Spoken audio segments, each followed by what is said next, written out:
बिजनौर में समाजवादी पार्टी के जिला कार्यालय पर मासिक बैठक आयोजित हुई, जिसमें बसपा छोड़कर दोबारा से समाजवादी पार्टी में शामिल हुए पूर्व राज्य मंत्री मूलचंद चौहान व अन्य नेताओं का जिलाध्यक्ष शेख जाकिर हुसैन के नेतृत्व में कार्यकर्ताओं ने भव्य स्वागत किया। इस दौरान सपा कार्यालय ढोल नगाड़ों व समाजवादी पार्टी जिंदाबाद के नारों से गूंज उठा।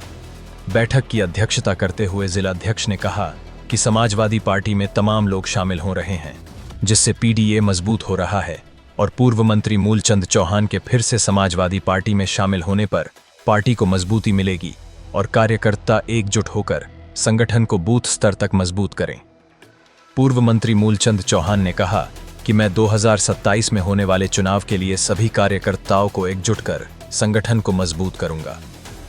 बैठक के बाद जिलाध्यक्ष शेख जाकिर हुसैन, पूर्व मंत्री मूलचंद चौहान वे अन्य कार्यकर्ताओं ने बाबा साहेब डॉक्टर भीमराव अंबेडकर की मूर्ति पर माल्यार्पण किया। बिजनौर से नीरज कुमार की रिपोर्ट।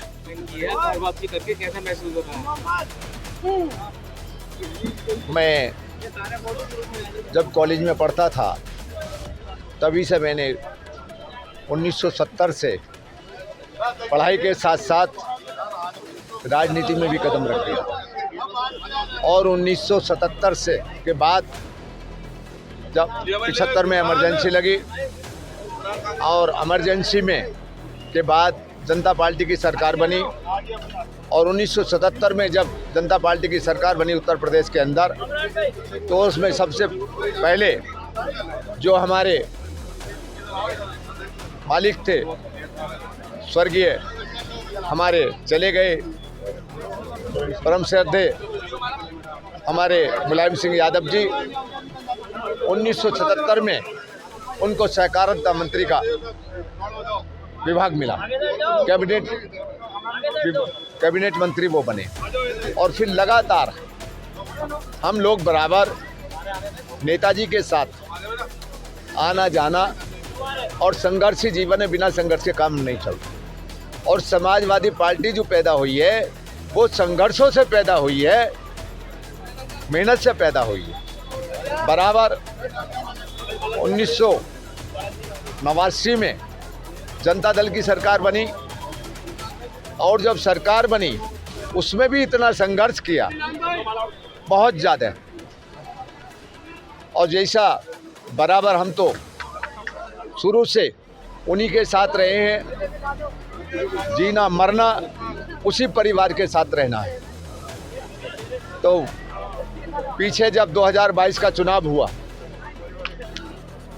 कोई घटनाक्रम ऐसा हुआ कि कुछ लोगों ने अंदर खाने गड़बड़ किया होगा, तो निश्चित रूप से उसका बहुत बड़ा नुकसान हुआ 2022 के चुनाव में।